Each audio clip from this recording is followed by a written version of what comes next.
Catus Maximus here. This time a little review of the Ridgid. This happens to be the, if I can even read it, R2601 5-inch random orbit sander.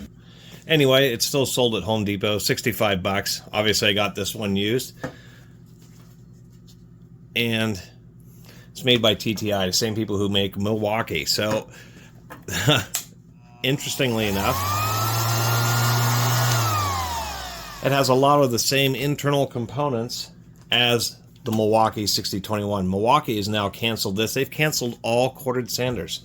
You go on Milwaukee's website, you cannot find any corded sanders, finished, belt, or otherwise. Really, a darn shame. So this was just a slightly cheaper version of that Milwaukee. And some things are basically identical, such as, oh, I see what they've done here. There's slightly deeper grooves, so the Ridgid bag. Oh, I see what they've done. They would fit, but they did some slight changes in the little buttons for mounting it, so you can't actually put the Milwaukee bag on the Ridgid, which is, I think, just absolutely ridiculous. If I can get this thing on there. Anyway, so this is essentially what Milwaukee's corded 5-inch random orbit sander is. Soft start, variable speed, does not have a sealed bearing, 608 bearings on both ends of the motor, and a 6002 on the bottom of the pad. I only paid I think I only paid 10 bucks for this, but the lower bearing, the 6002, on these random orbit sanders, it's always this bottom bearing down here that fails really fast. So that's what happened on this one. Anyway, pretty smooth unit.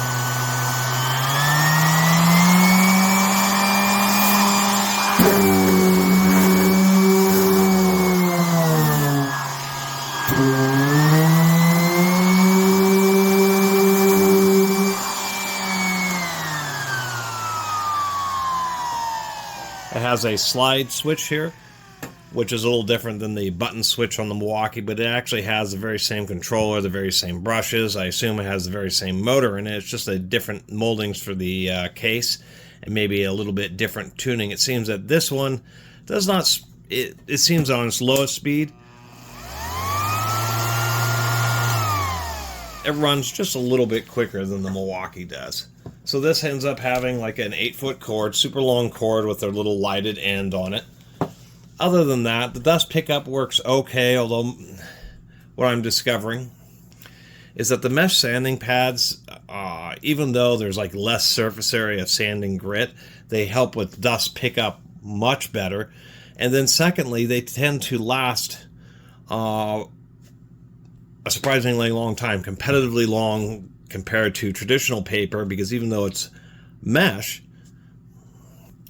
so much sawdust is cleared out so quickly from just overall, from the pad overall, that you end up getting about as much effective lifetime out of them. Anyway, it seems that they've kind of reached, I don't know, piece dust collection. This one was obviously used to sand drywall, which destroys bearings extra fast. But that's all this is. It's just a different design Milwaukee. This ever so slightly cheapified, although having the slide switch I think is a little bit better than the button switch, because the slide switch is just pushing a little nub on a micro switch. So really not a lot else to say. You have a decreasing number of options when it comes to corded tools, because the manufacturers are now basically relegating corded tools to cheaper and cheaper brands, because they determine that they just don't make as much overhead and profit per tool as compared to cordless tools, because you're forced to buy batteries and chargers and all that kind of stuff. And it's really starting to get pretty annoying, especially like you go on Milwaukee's website, you just go into power tools, you click on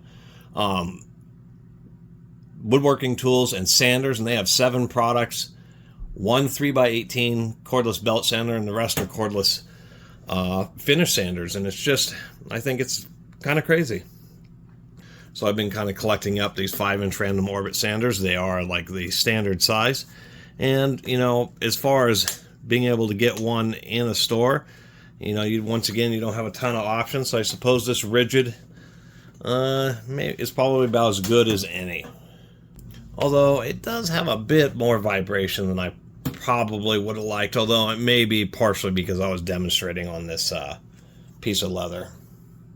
So anyway, gave it a little bit of shot on a piece of wood. It's actually a little bit less vibration because then the pad's able to actually move around and do its sanding action. So anyway, just a short little video. There's not much to say about these finish sanders besides, you know, they've started variable speed was like the last big upgrade.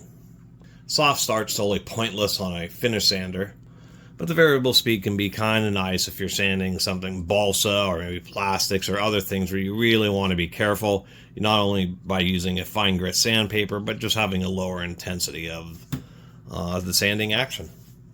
Anyway, I guess the only good thing is that they tried to make this a multi-use adapter so it would fit, you know, shop vacs and that type of stuff. Although, and I understand a lot of people don't use hoses, connected vacuums on finish sanders of any type because it's such a small tool that the weight of the hose really starts becoming an issue where it's just pulling down the unit and you're constantly kind of fighting it. I mean, the optimal situation is to sand on a downdraft table, which is just a table that has a bunch of holes in it, and the vacuum's connected to it, so all the dust is pulled downwards and through the holes. Anyway, thanks for watching.